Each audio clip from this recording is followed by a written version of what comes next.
Good evening students. ನಾವು ಹಿಂದಿನ ಕ್ಲಾಸಲ್ಲಿ ಏನು ನೋಡ್ತಾ ಇದ್ವಿ, ಲೋಹ ಮತ್ತು ಅಲೋಹಗಳ ಬಗ್ಗೆ ತಿಳ್ತಾ ಇದ್ವಿ. ಅದರ ಬೇಸಿಕ್ ಕಾನ್ಸೆಪ್ಟ್ನ ಸ್ವಲ್ಪ ತಿಳ್ಕೊಂಡ್ವಿ ನಾವು. ಪರಮಾಣುಗಳು, ಧಾತುಗಳು ಅದು ಯಾವ ರೀತಿಯಾಗಿರ್ತೈತಿ, ಆಮೇಲೆ ಧಾತುಗಳು ಎಷ್ಟು ಬರ್ತಾವೋ ಅದ್ರ ಬಗ್ಗೆ ನೋಡಿದ್ವಿ. ನೈಸರ್ಗಿಕವಾದ ಧಾತುಗಳು ಮತ್ತು ಮಾನವ ನಿರ್ಮಿತ ಧಾತುಗಳ ಬಗ್ಗೆ ಸ್ವಲ್ಪ ಮಟ್ಟಿಗೆ ನಾವು ಬೇಸಿಕ್ಕನ್ನು ತಿಳ್ಕೊಂಡು ಲೋಹ ಮತ್ತು ಅಲೋಹ ಅಂದ್ರೆ ಏನಂತ ಹೇಳಿ ತಿಳ್ಕೊಂಡ್ವಿ. ಲೋಹ ಅಂದ್ರೆ ಏನಿದು, ಎಲೆಕ್ಟ್ರಾನನ್ನು ಕೊಟ್ಟು ಏನು ಮಾಡ್ತೈತಿ, ತಾನು ಧನಾತ್ಮಕವಾಗ್ತತಿ. ಅಲೋಹ ಎಲೆಕ್ಟ್ರಾನನ್ನು ಪಡೆದುಕೊಂಡೋದು ಋಣಾತ್ಮಕ ಆಯಾನ ಆಗಿ ಹೊಂದತಿ ಅಂತ ನೋಡಿದ್ವಿ. ಆಮೇಲೆ ಏನು ನೋಡಿದ್ವಿ ನಾವು, ಲೋಹಗಳ ಭೌತಿಕ ಗುಣಲಕ್ಷಣಗಳನ್ನ ನೋಡಿದ್ವಿ. ಅದು ಹೊಳಿತಾ ಇರ್ತೈತಿ, ಆಮೇಲೆ ಕುಟ್ಯತೆ ಗುಣ, ತನ್ಯತೆ ಗುಣವನ್ನ ಹೊಂದಿರ್ತೈತಿ, ಆಮೇಲೆ ಕಠಿಣವಾಗಿರ್ತೈತಿ ಅಂತ ಹೇಳಿ ಹಿಂದಿನ ಕ್ಲಾಸಸ್ ಅಲ್ಲಿ ನಾವು ನೋಡಿದ್ವಿ. ಇವಾಗ ಏನ್ ಮಾಡೋಣಪ್ಪ ಅಂತಂದ್ರೆ, ಲೋಹಗಳ ರಾಸಾಯನಿಕ ಗುಣಗಳು ಏನೇನು ಅಂತ ಹೇಳಿ ನಾವು ಇವತ್ತ ನೋಡೋಣ. ಲೋಹಗಳ ರಾಸಾಯನಿಕ ಗುಣಗಳನ್ನ ನಾವು 4 ರೀತಿಯಲ್ಲಿ ಹೇಳ್ಬೋದು. ಯಾವ್ದಾವ್ದಪ್ಪ ಅಂತಂದ್ರೆ, ಇಲ್ಲಿ ನಾವು ಶಾರ್ಟ್ ಫಾರ್ಮ್ ಒಳಗೆ ಬರ್ತೀನಿ. ಲೋಹಗಳನ್ನ ಗಾಳಿಯಲ್ಲಿ ಉರಿಸಿದಾಗ ಒಂದೇ ಕಂಡೀಷನ್. ಸೆಕೆಂಡ್ ಒನ್, ಲೋಹಗಳು ನೀರಿನಲ್ಲಿ ವರ್ತಿಸಿದಾಗ. ಆಮೇಲೆ ಮೂರನೇದು, ಲೋಹಗಳು ಆಮ್ಲದೊಂದಿಗೆ ವರ್ತಿಸಿದಾಗ ಅಂತ ಹೇಳಿ. ನಾಲ್ಕನೇದು, ಲೋಹಗಳು ಇತರ ಲೋಹೀಯ ಲವಣಗಳೊಂದಿಗೆ ವರ್ತಿಸಿದಾಗ. ಅಂದ್ರೆ ಲೋಹಗಳು ಗಾಳಿಯಲ್ಲಿ ಉರಿಸಿದಾಗ ಏನ್ ರಿಯಾಕ್ಷನ್ ಆಗ್ತದೆ ಅಂತ ಹೇಳಿ ನೋಡ್ತೇವೆ. ಸೆಕೆಂಡ್, ಅದೇ ಲೋಹ ಮೆಟಲ್ಸ್ ಏನಿರ್ತೈತಲ್ಲ, ನೀರಿನೊಂದಿಗೆ ವರ್ತಿಸಿದಾಗ ಯಾವ ರೀತಿಯ ಒಂದು ನಮಗೆ ರಾಸಾಯನಿಕ ಕ್ರಿಯೆ ನಡೀತೈತೆ ಅಂತ ಹೇಳಿ ತಿಳ್ಕೊತೀವಿ. ಆಮೇಲೆ ಲೋಹಗಳು ಆಸಿಡ್ನೊಂದಿಗೆ ಅಂದ್ರೆ ಆಮ್ಲದೊಂದಿಗೆ ವರ್ತಿಸಿದಾಗ ಏನಾಗ್ತತಿ ಅಂತ ಹೇಳಿ ನೋಡ್ತೇವೆ. 4, ಲೋಹಗಳು ಇತರ ಲೋಹೀಯ ಲವಣಗಳೊಂದಿಗೆ ವರ್ತಿಸಿದಾಗ ಏನಾಗ್ತತಿ ಅಂತ ಹೇಳಿ ನೋಡ್ತೇವೆ. ಈಗ ಫಸ್ಟ್ ಒನ್ ಏನು, ಲೋಹಗಳು ಗಾಳಿಯೊಂದಿಗೆ ಉರಿಸಿದಾಗ ಯಾವ ರೀತಿಯ ರಾಸಾಯನಿಕ ಕ್ರಿಯೆ ಆಗ್ತತಿ ಅಂತ ಹೇಳಿ ಇಲ್ಲಿ ಫಸ್ಟ್ ತಿಳ್ಕೊಳ್ಳಿ.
ಮೊದಲನೇದು ಯಾವುದು, ಲೋಹಗಳನ್ನ ಗಾಳಿಯಲ್ಲಿ ಉರಿಸಿದಾಗ ಏನಾಗ್ತದೆ ಅಂತ ಹೇಳಿ ನೋಡು. ಮೊದಲನೇದಾಗಿ, ಮ್ಯಾಗ್ನೀಷಿಯಂ ಅನ್ನು ಗಾಳಿಯಲ್ಲಿ ಉರಿಸಿದಾಗ ಪ್ರಕಾಶಮಾನವಾದ ಬಿಳಿ ಜ್ವಾಲೆ ಉಂಟಾಗುವುದನ್ನು ಈಗಾಗಲೇ ನಾವು ನೋಡಿದ್ದೇವೆ. ಕೆಮಿಸ್ಟ್ರಿ ಒಳಗ ಫಸ್ಟ್ ಚಾಪ್ಟರ್ ಇದು ಒಳಗ, ಅದು ಸೈನ್ಸ್ ಪಾರ್ಟ್ 1 ಒಳಗ ಮ್ಯಾಗ್ನೀಷಿಯಂನ ಆಕ್ಸಿಜನ್ ಜೊತೆಗೆ ಉರಿಸಿದಾಗ ಏನಾಯ್ತು, ಅಲ್ಲಿ ಮ್ಯಾಗ್ನೀಷಿಯಂ ಆಕ್ಸೈಡ್ ಆಗಿ ಬಂತು. ಅದನ್ನು ಕೂಡ ನಾವು ಇಲ್ಲೇ ಎಕ್ಸಾಂಪಲ್ ಆಗಿ ತಗೋಬಹುದು. ಇಲ್ಲೇ ಗಾಳಿಯಲ್ಲಿ ಉರಿಸಿದಾಗ ಏನಾಗ್ತದಪ್ಪ ಅಂತಂದ್ರೆ, ಬಹುತೇಕ ಎಲ್ಲ ಲೋಹಗಳು ಆಕ್ಸಿಜನ್ ಜೊತೆ ಸಂಯೋಗ ಹೊಂದಿದಾಗ ಆಯಾ ಲೋಹಗಳ ಆಕ್ಸೈಡ್ಗಳಾಗುತ್ತವೆ. ಇದು ಇಂಪಾರ್ಟೆಂಟ್ ಕ್ವಶನ್ ಅಂತಾನೆ ನಾವಿಲ್ಲೇ ತಗೋಬಹುದು. ಅಂದ್ರೆ ಲೋಹಗಳನ್ನು ಗಾಳಿಯಲ್ಲಿ ಉರಿಸಿದಾಗ ಅದ್ರ ಸರ್ಟನ್ ರಿಯಾಕ್ಷನ್ಸ್ ಬರೀರಿ ಅಂತ ಹೇಳಿ ನಿಮ್ಗೆ ಕೇಳ್ತಾರೆ. ಸೊ ನೀವೇನ್ ಮಾಡ್ಬೇಕು, ಫಸ್ಟ್ ಪದಗಳ ರೂಪದಲ್ಲಿ ಬರೀರಿ. ಸಮೀಕರಣದ ಆಮೇಲೆ ನೋಡೋಣ, ನಾವು ಮೆಟಲ್ನ ಹಾಕಿ ನೋಡ್ಬೋದು. ಫಸ್ಟ್ ಏನ್ ಮಾಡ್ಬೇಕಪ್ಪ ಅಂತಂದ್ರೆ, ಲೋಹ ನಾವೇನ್ ಹೇಳಿ, ಲೋಹಗಳನ್ನು ಗಾಳಿಯಲ್ಲಿ ಉರಿಸಿದಾಗ ಅಂತ ಹೇಳಿ. ಸೊ ನೀವೇನ್ ಮಾಡ್ರಿ, ಇದನ್ನ ತಗೊಳ್ರಿ. ಫಸ್ಟ್ ಏನು, ಲೋಹ ಗಾಳಿ ಅಂತಂದ್ರೆ ಏನು, oxygen. So is equal to ಇದೇನಾಯ್ತು, ಲೋಹದ ಆಕ್ಸೈಡ್ ಆಗಿ ಕನ್ವರ್ಟ್ ಆಯ್ತು. ಸೊ ಈ ಫಾರ್ಮುಲಾ ನಿಮಗೆ ನೆನಪಿತ್ತಂದ್ರೆ, ಇಲ್ಲಿ ನೀವು ಯಾವ ಮೆಟಲ್ ಹಾಕಿರಲ್ಲ ಅದಕ್ಕೆ ಆಕ್ಸಿಜನ್ ಅನ್ನ ನೀವು ಆಡ್ ಮಾಡಿದಾಗ ಏನಾಗ್ತದಪ್ಪ ಅಂತಂದ್ರೆ, ಇಲ್ಲಿ ಯಾವ ಲೋಹ ತಗೊಂಡಿರ್ತಿರಲ್ಲ ಅದರದ್ದು ನಿಮಗೆ ಆಕ್ಸೈಡ್ ಅಲ್ಲಿ ಬರ್ತೈತಿ. ಫಾರ್ ಎಕ್ಸಾಂಪಲ್, ನೀವು ಮ್ಯಾಗ್ನೀಷಿಯಂ ಪ್ಲಸ್ ಆಕ್ಸಿಜನ್ ತಗೊಂಡಾಗ ಏನಾಗ್ತೈತಿ, ಮ್ಯಾಗ್ನೀಷಿಯಂ ಆಕ್ಸೈಡ್. ಇದು ರಿಯಾಕ್ಷನ್ ನಾವು ಇವಾಗಲೇ ಮೊದಲೇ ನೋಡಿದೀವಿ. ಸೊ ಇಲ್ಲಿ ನಾವೇನ್ ಮಾಡೋಣ, ಲೋಹದ ಜಾಗದಲ್ಲಿ ಏನ್ ಮಾಡೋಣ, ಇಲ್ಲ ಕಾಪರ್ ಅನ್ನ ತಗೊಳ್ಳೋಣ. ಇಲ್ಲಿ 2 ಕಾಪರ್ ತಗೊಂಡು ಇಲ್ಲಿ ಆಕ್ಸಿಜನ್ ತಗೋಬೇಕು. 2 ಆಕ್ಸಿಜನ್ ಅಟಮ್ ತಗೊಂಡಾಗ ಏನಾಗ್ತೈತಿ, ಇದು ಕಾಪರ್ ಆಕ್ಸೈಡ್. ಸಮೀಕರಣವನ್ನು ಸರಿದೂಗಿಸೋದು ಹೆಂಗಂತ ಹೇಳಿ ನಾನು ಈಗಾಗಲೇ ಓಲ್ಡ್ ವಿಡಿಯೋದಾಗ ಹೇಳೇನಿ ಯಾವ ರೀತಿಯಾಗಿ ಮಾಡಬೇಕು ಅಂತ ಹೇಳಿ. ಇಲ್ಲೇ ಪ್ರತಿವರ್ತಕ ಮತ್ತು ಉತ್ಪನ್ನಗಳ ಪರಮಾಣು ಸಂಖ್ಯೆ ಏನಾಗಿರ್ಬೇಕು, ಧಾತುಗಳ ಸಂಖ್ಯೆ ಏನಾಗಿರ್ಬೇಕು, 2 ಸಮನಾಗಿರ್ಬೇಕಂತ. ಫಾರ್ ಎಕ್ಸಾಂಪಲ್ ಇಲ್ಲಿ ಕಾಪರ್ ಎಷ್ಟದವು, 2 ಅದಾವ. ಹೌದಾ, ಇದನ್ನ ಏನ್ ಮಾಡ್ಬೇಕು, ಆಕ್ಸಿಜನ್ ಎಷ್ಟದ ನೋಡ್ಬೇಕು, 2. ಇಲ್ಲೇ ಕಾಪರ್ ಆಕ್ಸೈಡ್ ಆಗಿಲ್ಲೇ ನಮ್ಗೆ ಬಂತು. ತಾಮ್ರ 2Cu plus O2 2Cu equation balance ಇರಬೇಕು. ಪ್ಲಸ್ ನಿಮ್ಗೇನಿಲ್ಲ ಗಾಳಿಯಲ್ಲಿ ಉರಿಸಿದಾಗ ಯಾವ ಲೋಹವನ್ನ ತಗೊಂಡಿರ್ತೀರಲ್ಲ ನಿಮ್ಗೆ ಅದೇ ಲೋಹದ ಆಕ್ಸೈಡ್ ಆಗಿಲ್ಲೇ ಕನ್ವರ್ಟ್ ಆಗ್ತತಿ ಅಂತ ಹೇಳಿ. ಇನ್ನು ನೆಕ್ಸ್ಟ್ ಅಲ್ಯೂಮಿನಿಯಂ ಅನ್ನ ಇಲ್ಲೇ ತಗೊಂಡಾರ. ಅಲ್ಯೂಮಿನಿಯಂ ಅನ್ನ ಆಕ್ಸಿಜನ್ ಜೊತೆಗೆ ಉರಿಸಿದೆ. ಈ ಲೋಹ ಅಂತ ಏನ್ ತಗೋತೀವಲ್ಲ ನೀವು ಯಾವ ಬೇಕಾದ್ರೂ ಲೋಹವನ್ನ ಅಲ್ಲೇ ಆಡ್ ಮಾಡ್ಕೋಬಹುದು. ಬರೀ ಅಲ್ಯೂಮಿನಿಯಂ ಕಾಪರ್ ತಗೋಬೇಕಂತೇನಿಲ್ಲ, ಬೇರೆ ಲೋಹಗಳನ್ನು ನೀವು ಅಲ್ಲೇ ಆಡ್ ಮಾಡ್ಕೋಬಹುದು. Aluminium plus oxygen it gives us 2Al2O3 ಅಂತ ಹೇಳಿ ಬರೀತೀವಿ. ಇಲ್ಲೇ ನೋಡ್ರಿ ಅಲ್ಯೂಮಿನಿಯಂ ಆಕ್ಸಿಜನ್ ಜೊತೆಗೆ ಉರಿಸಿದಾಗ ಏನಾಗ್ತದೆ ನಮ್ಗೆ ಅಲ್ಯೂಮಿನಿಯಂ ಆಕ್ಸೈಡ್. ಯಾವ ಲೋಹವನ್ನು ನೀವು ಅಲ್ಲಿ ಕನ್ಸಿಡರ್ ಮಾಡಿರ್ತೀರಲ್ಲ ಆ ಲೋಹದ ಆಕ್ಸೈಡ್ ಆಗಿಲ್ಲೇ ನಮ್ಗೆ ಏನ್ ಬರ್ತೈತಿ ಉತ್ಪನ್ನ ಇಲ್ಲಿ ಬರ್ತೈತಿ. ಇವೇನು ಉತ್ಪನ್ನ. ಇದು ಪ್ರತಿವರ್ತಕ ಅಂತ ಹೇಳಿ ನಾವು ಕರಿತೇವೆ. ಈ ಕಡೆ ಇರೋದು ಪ್ರತಿವರ್ತಕ, ನಮ್ಗೇನ್ ಪ್ರಾಡಕ್ಟ್ ಬಂದಿರ್ತೈತಲ್ಲ ಇದು ಉತ್ಪನ್ನ ಅಂತ ಹೇಳಿ ನಾವಿಲ್ಲಿ ಕರೀತೇವೆ. ಈ ಲೋಹಗಳನ್ನ ಗಾಳಿಯಲ್ಲಿ ಉರಿಸಿದಾಗ ಏನಾಯ್ತು ಲೋಹ ಪ್ಲಸ್ ಆಕ್ಸೈಡ್, ಲೋಹದ ಆಕ್ಸೈಡ್. ಫಸ್ಟ್ ಕಂಡೀಷನ್ ಏನು, ಯಾವುದೇ ಲೋಹವನ್ನ ನಾವು ಆಕ್ಸಿಜನ್ ಜೊತೆ ಉರಿಸಿದಾಗದ ಆಯಾ ಲೋಹದ ಆಕ್ಸೈಡ್ ಆಗಿ ಕನ್ವರ್ಟ್ ಆಗ್ತದೆ ಅಂತ ಹೇಳಿ. ಎಕ್ಸಾಂಪಲ್ ಕಾಪರ್ನ ಆಕ್ಸಿಜನ್ ಉರಿಸಿದಾಗ ಏನಾಯ್ತು ಕಾಪರ್ ಆಕ್ಸೈಡ್ ಆಯ್ತು. ಅಲ್ಯೂಮಿನಿಯಂನ ಆಕ್ಸಿಜನ್ ಜೊತೆಗೆ ಉರಿಸಿದಾಗ ಏನಾಯ್ತು ಇಲ್ಲಿ ಅಲ್ಯೂಮಿನಿಯಂ ಆಕ್ಸೈಡ್ ನಮಗಿಲ್ಲೇ ಬಂತು. ಸೊ ಇದು ಫಸ್ಟ್ ಕಂಡೀಷನ್ ಅಂತ ಹೇಳಿ ನಾವಿಲ್ಲ ತಗೋಬಹುದು.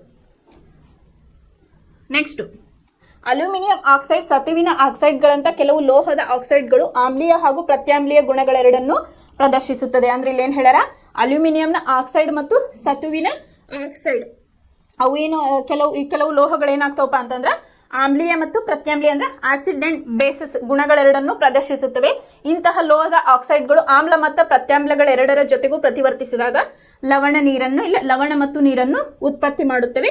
ಇವುಗಳಿಗೆ ಉಭಯವರ್ತಿ ಆಕ್ಸೈಡ್ಗಳು ಎಂದು ಕರೆಯುತ್ತಾರೆ. ಉಭಯವರ್ತಿ ಅಂದ್ರೆ ನೀವು ಬಯಾಲಜಿ ಒಳಗೆ ತಗೊಂಡ್ರೆ ಏನಾಗ್ತತಿಲ್ಲ ಉಭಯವಾಸಿ ಅಂತ ಹೇಳಿ ಕರಿತೀವಿ.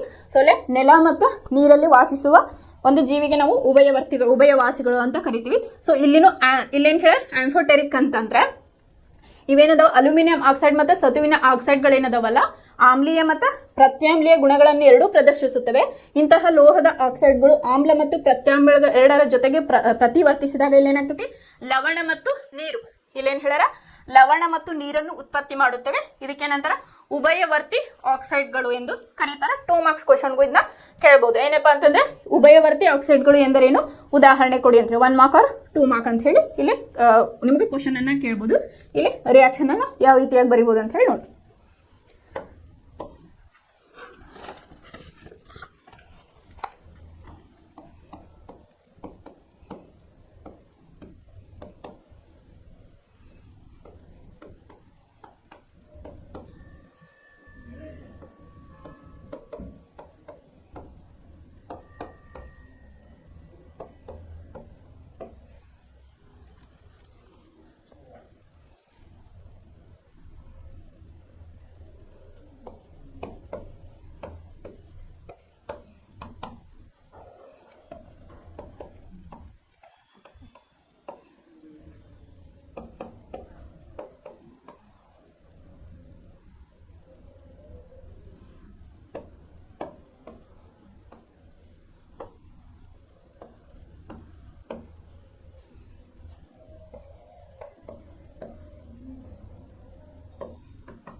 ಇಲ್ಲ ಹೇಳಿದ್ರು ಅವರು ಆಸಿಡ್ ಮತ್ತು ಬೇಸ್ನೊಂದಿಗೆ ಆಮ್ಲ ಮತ್ತು ಪ್ರತ್ಯಾಮ್ಲೀಯ ಜೊತೆಗೂ ಇವು ರಿಯಾಕ್ಷನ್ ಅನ್ನ ಆಗ್ತಾವು ಅಂತ ಹೇಳಿ ಹೇಳಿದ್ರು. ಅದಕ್ಕೆ ಉಭಯವರ್ತಿ ಅಂತ ಹೇಳಿ ನಾವು ಕರಿತೀವಿ. ಯಾಕಂದ್ರೆ ಇವು ಲವಣ ಮತ್ತು ನೀರನ್ನು ಇಲ್ಲಿ ಉತ್ಪತ್ತಿ ಮಾಡ್ತಾವ ಅಂತ ಹೇಳಿ ಹೇಳಿದ್ರು. ಎಕ್ಸಾಂಪಲ್ ಏನಪ್ಪಾ ಅಂತಂದ್ರೆ Al2O3 ಅನ್ನ ತಗೊಂಡ್ರು. Al2O3 ಅನ್ನ ತಗೊಂಡು HCl ಫಸ್ಟಿಗೆ ಏನು ತಗೊಂಡ್ರು HCl ಅಂದ್ರೆ ಆಸಿಡ್ ಅಥವಾ ಕನ್ನಡದಾಗ ಆಮ್ಲದ ಜೊತೆಗೆ ಅದನ್ನ ರಿಯಾಕ್ಷನ್ ಮಾಡಿದಾಗ Al2O3 ಪ್ಲಸ್ 6HCl ಜೊತೆಗೆ HCl ಅಂದ್ರೆ ಇಲ್ಲೇನು ಆಸಿಡ್ ನ ಒಂದು ರಿಯಾಕ್ಷನ್. ಆಸಿಡ್ ಮತ್ತೆ ಬೇಸ್ ತಗೊಂಡಾರ. ಫಸ್ಟ್ ಏನ್ ಮಾಡ್ಯಾರ ಆಸಿಡ್ ನ ಕನ್ಸಿಡರ್ ಮಾಡಿದಾರ ರಿಯಾಕ್ಷನ್ ಒಳಗ.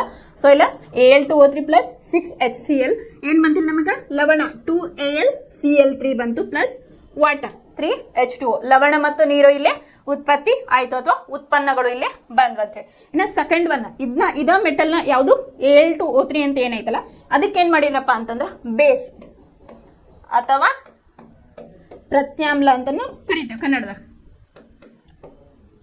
ಪ್ರತ್ಯಾಮ್ಲ Al2O3 ಪ್ಲಸ್ 2NaOH ಬೇಸ್ ಅಂತ ಕರಿತೀವಿ. ಫಸ್ಟ್ ಆಸಿಡ್ ಮಾಡಿದ್ರು, ನೆಕ್ಸ್ಟ್ ಬೇಸ್. ನಮಗೆ ಪ್ರಾಡಕ್ಟ್ ಏನ್ ಬಂತು 2NaAlO2 ಪ್ಲಸ್ H2O ಅಂತ ಹೇಳಿ ಇಲ್ಲಿ ನಮಗೆ ನೀವು ರಿಯಾಕ್ಷನ್ ಬರೆಯೋದ್ರ ಜೊತೆಗೆ ಎರಡು ಕಡೆ ಪ್ರತಿವರ್ತಕ ಮತ್ತು ಉತ್ಪನ್ನ ಒಳಗೂ ಸೇಮ್ ಅದಾವ ಇಲ್ಲೋ ಪ್ರೊಡಕ್ಟ್ ಆ್ಯಂಡ್ ರಿಯಾಕ್ಟೆಂಟ್ ಅಂತ ಹೇಳಿ ನಂಬರ್ಸ್ನ ನೀವಲ್ಲೇ ಧಾತುಗಳನ್ನು ನೋಡ್ಕೋಬೇಕು. ಫಾರ್ ಎಕ್ಸಾಂಪಲ್ Al ಎಷ್ಟು ಅದಾವ ಇಲ್ಲ 2 ಅದಾವ, ಇಲ್ಲಿ ಎಷ್ಟು ಅದಾವ 2 ಅದಾವ. ಓ ಇಲ್ಲ ಅಲ್ಲಿ Cl Al2 Cl 3 2 6 ಗೊತ್ತಾಯ್ತಾ? ಇಲ್ಲೇ 2 ಐತಿ, ಇಲ್ಲೇ Cl ಐತಿ, 3 2 6. ಸೊ ಇಲ್ಲೇ 6Cl ಬಂತು ನಮಗೆ ಪ್ಲಸ್ 3H2O ಏನು 3H2O ಇಲ್ಲೇ ನಮಗೆ ಪ್ರಾಡಕ್ಟ್ ಬಂತು. ಅಂದರೆ ಹೈಡ್ರೋಜನ್ 2 ಇಲ್ಲೇ 3 3H2O ಪ್ರಾಡಕ್ಟ್ ಬಂತು. ಇಲ್ಲೇ ಉತ್ಪನ್ನ ಮತ್ತು ಪ್ರತಿವರ್ತಕಗಳ ಸಂಖ್ಯೆ 2 ಸಮನಾಗಿದ್ದಾಗ ಮಾತ್ರ ನಮ್ದು ರಿಯಾಕ್ಷನ್ ಇಲ್ಲೇ ಬ್ಯಾಲೆನ್ಸ್ ಆಗ್ತದೆ. ನೆಕ್ಸ್ಟ್ ಇದು Al2O3 ನ NaOH ಜೊತೆಗೆ ಹಾಕಿದ್ರು. ಎಲ್ಲ Al2O3 ತಗೊಂಡ್ರು 2 NaOH ಅಂದರೆ ಬೇಸ್ ಎಷ್ಟೈತೆ ಕ್ವಾಂಟಿಟಿ 2 NaOH. ಅವಾಗ ನಮಗೆ ಏನು ಬಂತು ಪ್ರಾಡಕ್ಟು 2 NaAlO2 ಪ್ಲಸ್ H2O. ಇಲ್ಲಿ ಏನಾಗಿರ್ತೈತಿ Na ಎಷ್ಟು ಅದಾವಿಲ್ಲ 2 ಅದಾವು, Al ಎಷ್ಟೈತಿ ಇಲ್ಲಿ 2 ಅದಾವು. ಸೊ ಇಲ್ಲಿ 2 ಆಕ್ಸಿಜನ್ ಎಷ್ಟು ಅದಾವು ಇಲ್ಲಿ 2 ಆಕ್ಸಿಜನ್ ಐತಿ, ಇಲ್ಲೊಂದು ಆಕ್ಸಿಜನ್. ಪ್ರತಿವರ್ತಕ ಮತ್ತು ಉತ್ಪನ್ನಗಳಲ್ಲಿನ ಸಂಖ್ಯೆ ಇಲ್ಲ ಬ್ಯಾಲೆನ್ಸ್ ಆಯಿತು. ಸೊ ಇದು ಏನಾಯಿತು ಆಸಿಡ್ ಮತ್ತು ಬೇಸ್ನೊಂದಿಗೆ ರಿಯಾಕ್ಷನ್ ಯಾವ ರೀತಿಯಾಗಿರ್ತಾವೆ ಉಭಯವರ್ತಿ ಆಕ್ಸೈಡ್ಗಳು ಅಂದ್ರೆ ಏನಂತ ಹೇಳಿಲ್ಲ ನಮಗೆ ಗೊತ್ತಾಯ್ತು. ಆಮೇಲೆ ಹೆಚ್ಚಿನ ಲೋಹದ ಆಕ್ಸೈಡ್ಗಳು ನೀರಿನಲ್ಲಿ ಕರಗುವುದಿಲ್ಲ, ಆದರೆ ಇವುಗಳಲ್ಲಿ ಕೆಲವು ನೀರಿನಲ್ಲಿ ಕರಗಿ ಕ್ಷಾರಗಳನ್ನು ಉಂಟು ಮಾಡುತ್ತದೆ. ಕ್ಷಾರೀಯ ಲೋಹಗಳು ಅಂತ ಹೇಳಿ ಕರೆದಿದ್ವಿ. ಮೃದು ಸ್ವಭಾವದ ಲೋಹಗಳು ಅಂದ್ರೆ ಚಾಕುವಿನಿಂದ ಕಟ್ ಮಾಡ್ತಕ್ಕಂಥ ಲೋಹಗಳನ್ನು ನಾವೇನಂತೇವಿ ಕ್ಷಾರೀಯ ಲೋಹಗಳು ಅಂತ ಹೇಳಿ ಕರಿತೇವೆ ಅಂತ ಹೇಳಿ ಹಿಂದಿನ ಕ್ಲಾಸ್ ಒಳಗೆ ನೋಡಿದ್ವಿ. ಸೊ ಇಲ್ಲಿ ಹೆಚ್ಚಿನ ಲೋಹದ ಆಕ್ಸೈಡ್ಗಳು ನೀರಿನಲ್ಲಿ ಕರಗುವುದಿಲ್ಲ, ಆದರೆ ಇವುಗಳಲ್ಲಿ ಕೆಲವು ನೀರಿನಲ್ಲಿ ಕರಗಿ ಕ್ಷಾರಗಳು ಅಂದ್ರೆ ಆಲ್ಕಲೀಸ್ ಉಂಟು ಮಾಡುತ್ತವೆ. ಸೋಡಿಯಂ ಆಕ್ಸೈಡ್ ಮತ್ತು ಪೊಟ್ಯಾಷಿಯಂ ಆಕ್ಸೈಡ್ಗಳು ನೀರಿನಲ್ಲಿ ಕರಗಿ ಕೆಳಗಿನಂತೆ ಕ್ಷಾರಗಳನ್ನು ಉಂಟು ಮಾಡುತ್ತವೆ ಅಂತ. ಕ್ಷಾರೀಯ ಆಕ್ಸೈಡ್ಗಳಿಗೆ ನಾ ಬೆಳಗ್ಗೆ ಎಕ್ಸಾಂಪಲ್ ಅನ್ನ ಹೇಳಿದ್ದೆ ನಿಮಗೆ. ಇಲ್ಲಿ ಲಿಥಿಯಂ ಸೋಡಿಯಂ ಪೊಟ್ಯಾಷಿಯಂ ಅಂತೇಳಿ ಇಲ್ಲೇನು ತಗೊಂಡಾರಪ್ಪ ಅಂತಂದ್ರೆ ಸೋಡಿಯಂ ಮತ್ತು ಪೊಟ್ಯಾಷಿಯಂ ಅನ್ನ ಎಕ್ಸಾಂಪಲ್ ಆಗಿಲ್ಲೇ ತೆಗೆದುಕೊಂಡಾರ. ಇಲ್ಲಿ ಯಾವ ರೀತಿಯಾಗಿ ರಿಯಾಕ್ಷನ್ ಆಗ್ತದೆ ಅಂತ ಹೇಳಿ ನೋಡೋಣ.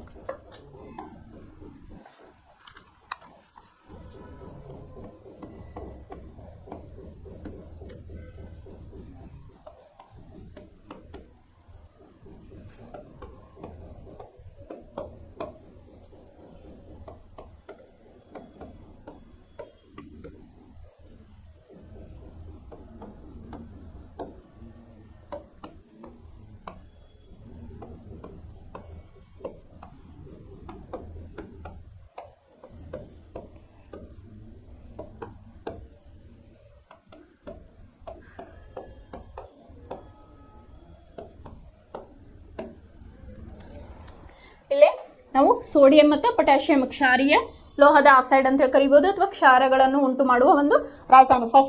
ಫಸ್ಟ್ನೇದಾದ್ರು ಸೋಡಿಯಂ ಅನ್ನ ತಗೊಂಡಾರ Na2O ಪ್ಲಸ್ ವಾಟರ್ ಜೊತೆಗೆ H2O.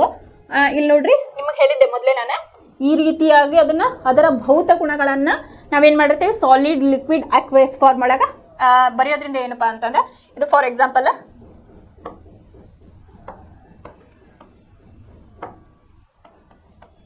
ಈ Na2O ಅನ್ನೋದು ಏನೈತಲ್ಲ ಇದನ್ನ ಸಾಲಿಡ್ ಫಾರ್ಮ್ ಎಸ್ ಅಂದ್ರೆ ಏನಿಲ್ಲ ಸಾಲಿಡ್ ಫಾರ್ಮ್ ಒಳಗೈತಿ ಅಂದ್ರೆ H2O ಏನು ಇಲ್ಲಿ ಲಿಕ್ವಿಡ್ ಫಾರ್ಮ್ ಒಳಗ ಐತಿ. ಸಮ್ಟೈಮ್ಸ್ ಏನೋ ಉಭಯ ರೂಪ ಏನಂತಾರ ಅದು ಉಗ ಬರ್ತೈತಲ್ಲ ಅದರ ರೂಪದಲ್ಲಿ ಕೆಲವೊಂದ್ಸಲ ಮೆನ್ಷನ್ ಮಾಡಿರ್ತಾರೆ.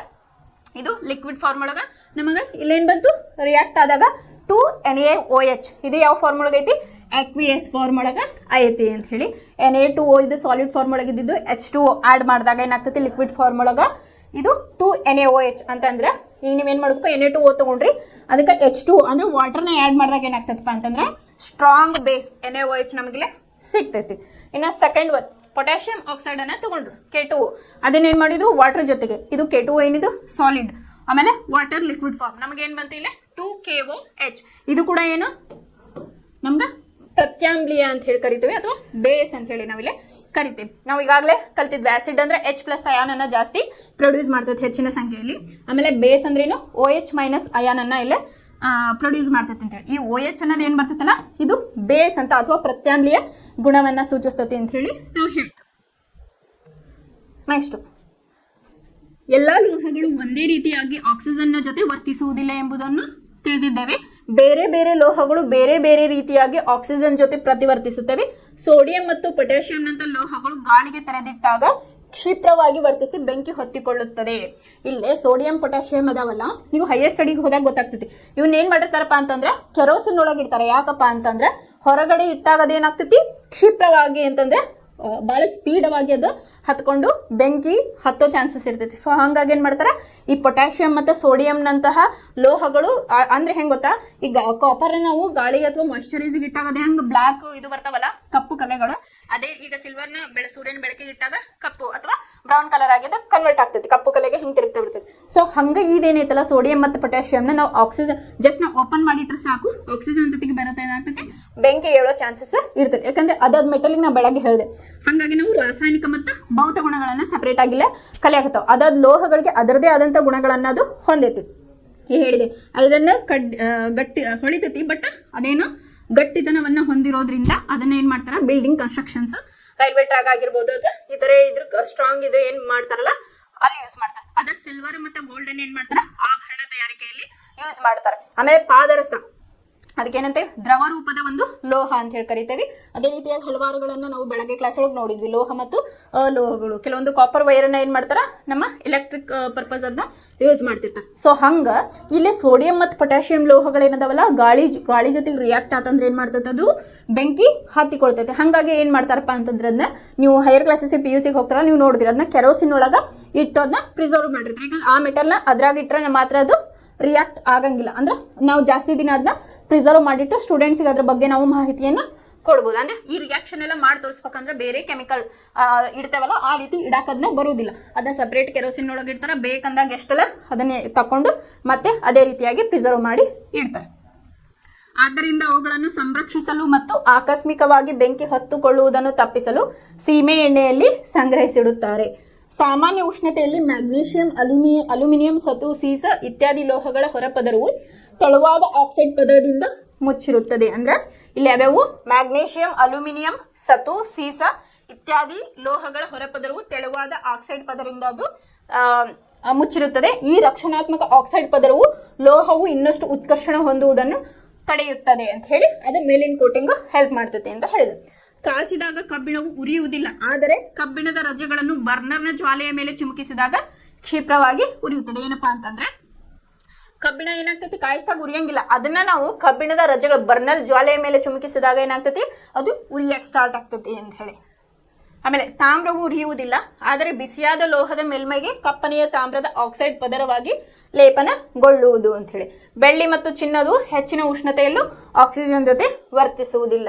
ಹಾಗಾಗಿ ಅದನ್ನೇನ್ ಮಾಡ್ತಾರಪ್ಪ ಅಂತಂದ್ರೆ ಆಭರಣ ತಯಾರಿಕೆಯಲ್ಲಿ ಒಂದು ಅದು ಹೊಳೆಯುವ ಒಂದು, ಈಗ ನೋಡಿರ್ತೀರಿ ಕಾಪರ್ ಏನಾಗಿರ್ತೈತಿ ರೇಟ್ ಕಮ್ಮಿ ಐತಿ, ಬಟ್ ಗೋಲ್ಡ್ ಏನಾಗಿರ್ತೈತಿ ರೇಟ್ ಹೆಚ್ಚಿಗೆ ಐತಿ. ಯಾಕಂದ್ರೆ ಅದರದೇ ಆದಂತ ವ್ಯಾಲ್ಯೂ ಅದಕ್ಕೆ ಐತಿ. ಸೊ ಹಂಗಾಗಿ ಇಲ್ಲಿ ಏನ್ ಮಾಡ್ಯಾರಪ್ಪ ಅಂತಂದ್ರೆ ಕೆಲವೊಂದಿಷ್ಟು ಮೆಟಲ್ಸ್ ಹೇಳಿದ್ರು, ಅದರದೇ ಆದಂತ ಗುಣಗಳನ್ನ ಇಲ್ಲೇ ಎಕ್ಸ್ಪ್ಲೇನ್ ಮಾಡ್ಯಾರ. ಫಸ್ಟ್ ಸೋಡಿಯಂ ಪೊಟ್ಯಾಷಿಯಂ ಆಕ್ಸಿಜನ್ ಜೊತೆಗೆ ವರ್ತಿಸಿದಾಗ ಬೆಂಕಿ ಹತ್ತೈತೆ ಅಂತ ಏನ್ ಮಾಡಿದ್ರು, ಅದನ್ನ ಕೆರೋಸಿನ್ ಅಥವಾ ಸೀಮೆ ಎಣ್ಣೆಯಲ್ಲಿ ಇಟ್ರು.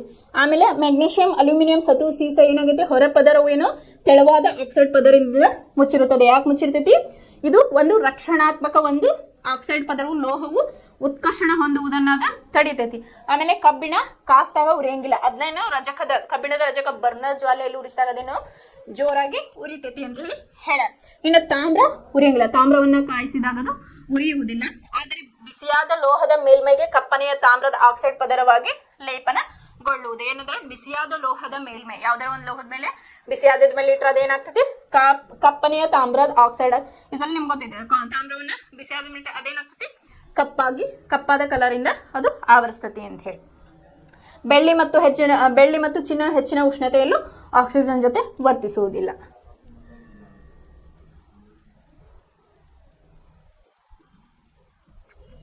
ನೆಕ್ಸ್ಟ್ ಇಲ್ಲಿ ತೆಗೆದುಕೊಂಡ ಲೋಹಗಳಲ್ಲಿ ಸೋಡಿಯಂ ಅತಿ ಹೆಚ್ಚು ಕ್ರಿಯಾಶೀಲ ಲೋಹ ಎಂಬುದನ್ನು ನಾವು ಗಮನಿಸಿದ್ದೇವೆ. ಮ್ಯಾಗ್ನೀಷಿಯಂ ತಕ್ಷಣ ಪ್ರತಿಕ್ರಿಯಿಸದಿರುವುದು ಇದರ ಕ್ರಿಯಾಶೀಲತೆಯ ಸೋಡಿಯಂಗಿಂತ ಕಡಿಮೆ ಎನ್ನುವುದನ್ನು ಇಲ್ಲಿ ಸೂಚಿಸುತ್ತದೆ. ಯಾಕಂತಂದ್ರ ಈಗ ಮ್ಯಾಗ್ನೀಷಿಯಂನ ಆಕ್ಸಿಜನ್ ಉರಿಸಿದಾಗ ಏನಾಗ್ತೈತೆ ಅಂತ ಹೇಳಿ ನಾವು ಹಿಂದಿನ ಪ್ರಾಕ್ಟಿಕಲ್ ಕ್ಲಾಸ್ ಒಳಗೆ ತೋರಿಸಿದೆ, ಅದು ಬಿಳಿ ಜ್ವಾಲೆಯಾಗಿ ಉರಿತೈತೆ. ಬಟ್ ಸೋಡಿಯಂ ಹಂಗಲ್ಲ, ಅದೇನಾಗ್ತದೆ ಬೆಂಕಿ ಉರ್ಕೋತತಿ. ಇಲ್ಲಿಂದ ಏನ್ ಗೊತ್ತಾತ್ ನಮಗ, ಸೋಡಿಯಂ ಏನಾಗ್ತತಿ ಇಲ್ಲಿ ಅತಿ ಹೆಚ್ಚು ಕ್ರಿಯಾಶೀಲ ಲೋಹ ಅಂತ ಹೇಳಿ ನಾವಿಲ್ಲಿ ಕರಿಬಹುದು. ಮ್ಯಾಗ್ನೇಷಿಯಂ ಅಲ್ಲ, ಸೋಡಿಯಂಗೆ ಕಂಪೇರ್ ಮಾಡಿದ್ರೆ ಮ್ಯಾಗ್ನೇಷಿಯಂ ಅಲ್ಲ ಅಂತ ಹೇಳಿ ನಾವು ಹೇಳ್ಬೋದು. ಆದರೆ ಆಕ್ಸಿಜನ್ ಜೊತೆ ಉರಿಸುವಿಕೆಯು ಸತು, ಕಬ್ಬಿಣ, ತಾಮ್ರ ಅಥವಾ ಸೀಸದ ಕ್ರಿಯಾಶೀಲತೆಯನ್ನು ನಿರ್ಧರಿಸಲು ಸಹಾಯಕವಾಗುವುದಿಲ್ಲ. ಈ ಲೋಹಗಳ ಕ್ರಿಯಾಶೀಲತೆ ಶ್ರೇಣಿಯ ಬಗ್ಗೆ ಅಂತಿಮ ತೀರ್ಮಾನಕ್ಕೆ ಬರಲು ಇನ್ನೂ ಕೆಲವು ಪ್ರತಿವರ್ತನೆಗಳನ್ನ ನಾವು ಈಗ ನೋಡೋಣ ಅಂತ ಹೇಳಿ ಹೇಳ್ಯಾರ. ಇದಿಷ್ಟು ಏನೈತಲ್ಲ ಲೋಹಗಳನ್ನ ಗಾಳಿಯಲ್ಲಿ ಉರಿಸಿದಾಗ ಏನಾಗ್ತತಿ ಅಂತ ಹೇಳಿ. ಫಸ್ಟ್ ನೀವೇನ್ ಮಾಡ್ಬೇಕಪ್ಪ ಅಂತಂದ್ರೆ ಲೋಹಗಳು ಏನಪ್ಪಾ ಆಕ್ಸಿಜನ್ ಜೊತೆ ಸಂಯೋಗ ಹೊಂದಿದಾಗ ಅಥವಾ ಉರಿಸಿದಾಗ ನೀವೇನಾದ್ರೂ ಸೆಂಟೆನ್ಸ್ ಮಾಡ್ರಿ ಅಥವಾ ಅದ್ರ ಜೊತೆ ಅದನ್ನ ರಿಯಾಕ್ಷನ್ ಮಾಡಿದಾಗ ಏನಾಗ್ತದಪ್ಪ ಅಂತಂದ್ರೆ ಆ ಲೋಹದ ಆಕ್ಸೈಡ್ಗಳಾಗಿ ಕನ್ವರ್ಟ್ ಆಗ್ತವೆ ಅಂತ ಹೇಳಿ ಫಸ್ಟ್ ಸೆಂಟೆನ್ಸ್ ಬರೀರಿ. ಆಮೇಲೆ ನೀವು ಪದಗಳ ರೂಪದಲ್ಲಿ ಬರೀರಿ. ನಿಮಗೆ ಸಪೋಸ್ ಏನಾದ್ರೂ ರಿಯಾಕ್ಷನ್ ಬರಲಿಲ್ಲ ಅಂತಂದ್ರೂ ಈ ಸೆಂಟೆನ್ಸ್ ಬರೋದು ನೀವೇನ್ ಮಾಡ್ರಿ ಲೋಹ ಪ್ಲಸ್ ಆಕ್ಸಿಜನ್, ಲೋಹದ ಆಕ್ಸೈಡ್. ನಿಮಗಲ್ಲಿ ಏನಾಯ್ತು ಒಂದು ಸೆಂಟೆನ್ಸ್ ಸಿಕ್ತೆ ನಿಮಗೆ.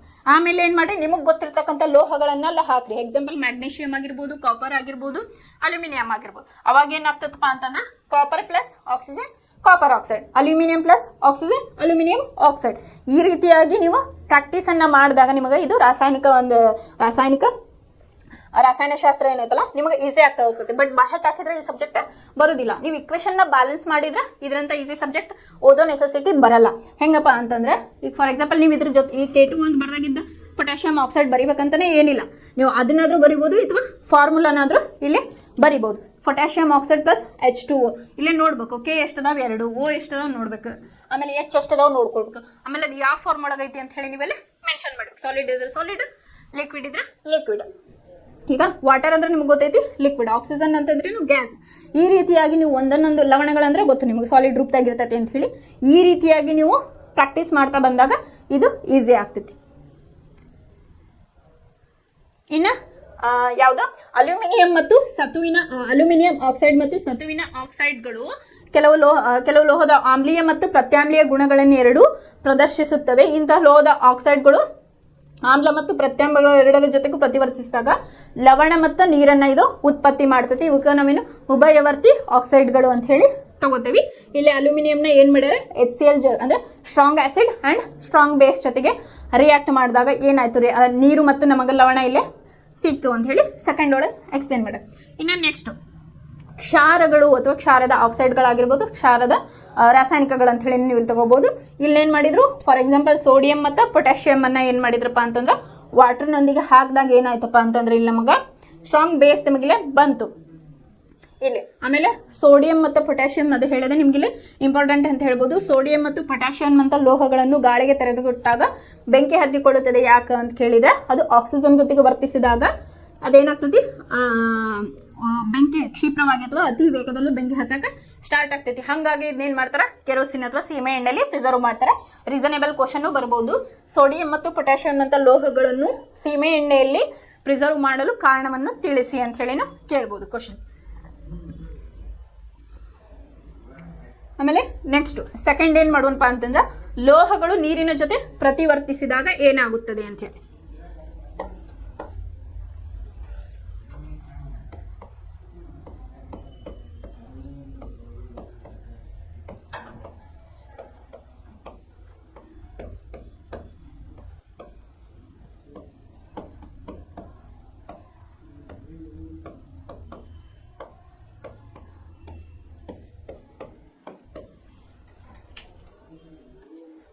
ಲೋಹಗಳ ರಾಸಾಯನಿಕ ಗುಣಧರ್ಮಗಳೊಳಗೆ ಒಂದನೇದು ಲೋಹಗಳು ಆಕ್ಸಿಜನ್ ಜೊತೆಗೆ ಬೆರೆತಾಗ ಅಥವಾ ಉರಿಸಿದಾಗ. ಸೆಕೆಂಡ್ ಒನ್ ಲೋಹಗಳು ನೀರಿನೊಂದಿಗೆ ಪ್ರತಿವರ್ತಿಸಿದಾಗ ಅಂತ ಹೇಳಿ ತಗೊಳ್ಳೋಣ. ಇಲ್ಲೊಂದು ನಿಮ್ಗೊಂದು ಎಕ್ಸಾಂಪಲ್ ಅಥವಾ ಪ್ರಾಕ್ಟಿಕಲ್ ಮೂಲಕನ ತಿಳಿಸಾರ. ಫಸ್ಟ್ ಏನ್ ಮಾಡ್ಯಾರ ಇದಕ್ಕೆ ಬುನ್ಸನ್ ಬರ್ನರ್ ಅಂತ ಹೇಳಿ ಕರೀತಾರ. ಇದಕ್ಕೇನಂತಾರೆ ನೀವು PUC ಹೋಗ್ತಿರಲ್ಲ ಗೊತ್ತಾಗ್ತೈತಿ. ಪ್ರತಿ ಲ್ಯಾಬ್ ಒಳಗೆ ಏನಾಗಿರ್ತೈತಿ ನಿಮ್ಗೊಂದಿಷ್ಟು ಟೆಸ್ಟ್ ಮಾಡಕ್ಕೆ ಹೇಳ್ತಾರೆ. ಟೆಸ್ಟ್ ಮಾಡಿದಾಗ ಏನು ಬುನ್ಸನ್ ಬರ್ನರ್ ಅಂದ್ರೆ ಒಂದು ಸಿಲಿಂಡರ್ ಇರ್ತೈತಿ. ಸಿಲಿಂಡರ್ ಒಂಥರ ಮೇಣದ ಬತ್ತಿ ತರ ಒಂದು ಸ್ಟ್ಯಾಂಡ್ ಇರ್ತೈತಿ, ಟ್ರೈಪೋಡ್ ಸ್ಟ್ಯಾಂಡ್. ಅದಕ್ಕೆ ಏನ್ ಮಾಡ್ತೈತಿ ಸಿಲಿಂಡರ್ ಕನೆಕ್ಟ್ ಮಾಡಿರ್ತಾರೆ. ಅಲ್ಲೇನಾಗ್ತಿರ್ತೈತಪ್ಪ ಫ್ಲೇಮ್ ಬರ್ತೈತಿ. ಅಂದ್ರೆ ನಿಮ್ಗೆ PUC ಏನ್ ಮಾಡ್ತಾರೆ ಸಣ್ಣ ಪುಟ್ಟ ರಿಯಾಕ್ಷನ್ಸ್ ಅನ್ನ ಮಾಡ್ಲಿಕ್ಕೆ ಹೇಳ್ತಿರ್ತಾರೆ ಇದು ಕೆಮಿಕಲ್ ಲ್ಯಾಬ್ ಒಳಗೆ. ಸೊ ಅವಾಗ ನಿಮಗಿದೆ ಬುನ್ಸನ್ ಬರ್ನರ್ ಏನಂತ ಹೇಳಿ ಗೊತ್ತಾಗ್ತದೆ. ಜಸ್ಟ್ ಹೀಟ್ ಮಾಡಕ್ಕೆ ಅದು ಯೂಸ್ ಮಾಡೋಂಥ ಒಂದು ಫ್ಲೇಮ್ ಅದು ವಿತ್ ಸ್ಟ್ಯಾಂಡ್ ಇರೋದಕ್ಕೆ ಅದಕ್ಕೆ ಬುನ್ಸನ್ ಬರ್ನರ್ ಅಂತ ಹೇಳಿ ಕರೀತಾರ. ಇಲ್ಲೇ ನೀರಿನಲ್ಲಿ ಅದ್ದಿದ ಗಾಜಿನ ನೂಲು. ಇಲ್ಲೇನ್ ಮಾಡ್ಯಾರ ಲೋಹದ ಚೂರನ್ನ ತಗೊಂಡಾರ. ಇದು ಸ್ಟ್ಯಾಂಡು. ಆಮೇಲೆ ಇದು ನಿರ್ಗಮನ ನಾಳ. ಇದು ಕಾರ್ಕ್ ಅಂದ್ರೆ ರಬ್ಬರ್ ಇಂದ ಏನು ಫಿಟ್ ಮಾಡಿರ್ತಾನೆ ಅದಕ್ಕೆ ರಬ್ಬರ್ ಕಾರ್ಕ್ ಅಂತಾರ. ಇದು ಸ್ತಂಭ. ಇಲ್ಲೇ ಏನ್ ಹಬೆ ರೂಪದಾಗ ಹೊಂಟದಲ್ಲ ಗ್ಯಾಸ್ ರೂಪದಾಗ ಅದನ್ನ ಹೈಡ್ರೋಜನ್ ಅನಿಲ ಅಂತ ಹೇಳಿ ನಾವಿಲ್ಲಿ ಕರಿಬಹುದು. ಲೋಹಗಳು ನೀರಿನ ಜೊತೆ ಪ್ರತಿವರ್ತಿಸಿದಾಗ ಲೋಹದ ಆಕ್ಸೈಡ್ ಮತ್ತು ಹೈಡ್ರೋಜನ್ ಅನಿಲವನ್ನ ಬಿಡುಗಡೆ ಮಾಡುತ್ತವೆ. ಏನಪ್ಪಾ ಫಸ್ಟ್ನೇದು ನೋಡ್ರಿ, ಲೋಹಗಳು ಗಾಳಿಯಂದೇ ಉರಿಸಿದಾಗ ಆ ಲೋಹದ ಆಕ್ಸೈಡ್ಗಳಾಗಿ ನಮಗೆ ಉತ್ಪನ್ನ ಬರ್ತೈತಿ ಅಂತ ಹೇಳಿ ಗೊತ್ತದ್ದು. ಆಗ್ತದಪ್ಪ ಅಂದ್ರ ಲೋಹಗಳು ನೀರಿನ ಜೊತೆ ಪ್ರತಿವರ್ತಿಸಿದಾಗ ಲೋಹದ ಆಕ್ಸೈಡ್ ಮತ್ತು ಹೈಡ್ರೋಜನ್ ಅನಿಲ ಅಂದ್ರೆ ಹೈಡ್ರೋಜನ್ ಗ್ಯಾಸ್ ಇಲ್ಲೇ ನಮಗ್ ಬರ್ತೈತಿ ಅಂತ ಹೇಳಿ. ಲೋಹದ ಆಕ್ಸೈಡ್ಗಳು ಪುನಃ ನೀರಿನಲ್ಲಿ ಕರಗಿ ಲೋಹದ ಹೈಡ್ರಾಕ್ಸೈಡ್ಗಳು ಆಗುತ್ತವೆ. ಸೆಂಟೆನ್ಸ್ ನೋಡ್ರಿ, ಫಸ್ಟ್ ಲೋಹಗಳು ನೀರಿನ ಜೊತೆ ಪ್ರತಿವರ್ತಿಸಿದಾಗ ನಮಗೆ ಏನ್ ಸಿಗ್ತೈತಿ, ಲೋಹದ ಆಕ್ಸೈಡ್ ಪ್ಲಸ್ ಹೈಡ್ರೋಜನ್ ಗ್ಯಾಸ್ ಸಿಗ್ತೈತಿ. ಆಮೇಲೆ ಲೋಹದ ಆಕ್ಸೈಡ್ಗಳು ಏನಿರ್ತಾವಲ್ಲ ಪುನಃ ನೀರಿನಲ್ಲಿ ಕರಗಿ ಲೋಹದ ಹೈಡ್ರಾಕ್ಸೈಡ್ಗಳಾಗಿ ಕನ್ವರ್ಟ್ ಆಗ್ತಾವ. ಆದ್ರೆ ಎಲ್ಲಾ ಲೋಹಗಳು ನೀರಿನ ಜೊತೆ ಪ್ರತಿವರ್ತಿಸುವುದಿಲ್ಲ ಅಂತ ಹೇಳಿ ಹೇಳಾರ. ಇದಕ್ಕೊಂದೆರಡು ರಿಯಾಕ್ಷನ್ ಅನ್ನು ನೋಡ್ರಿ.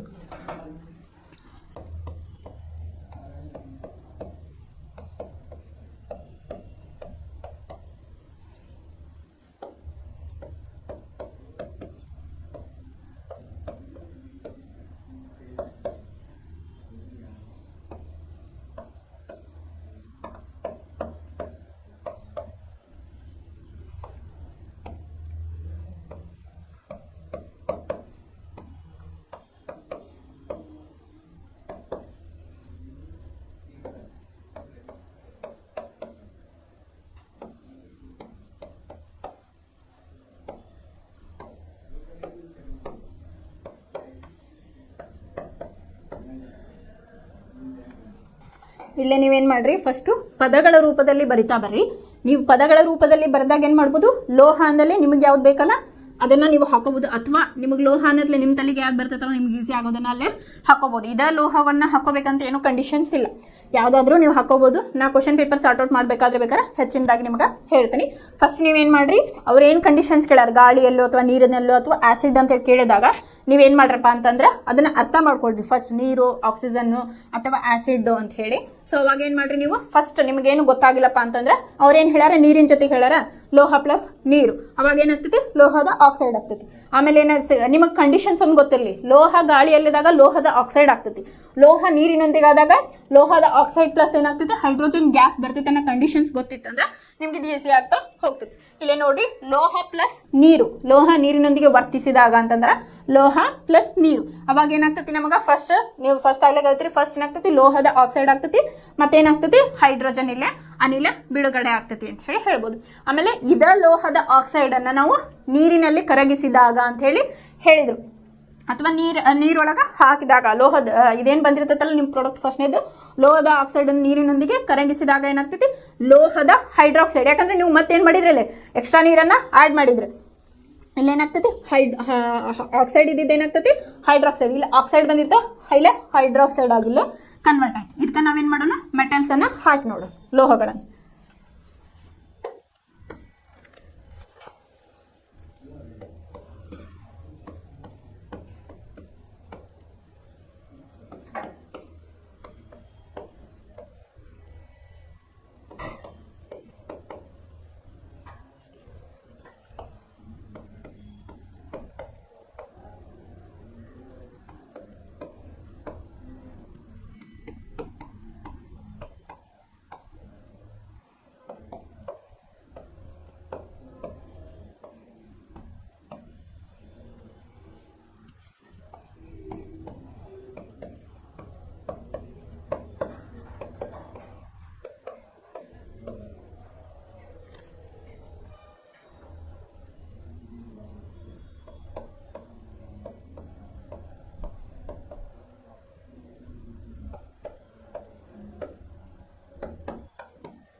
ಇಲ್ಲೇ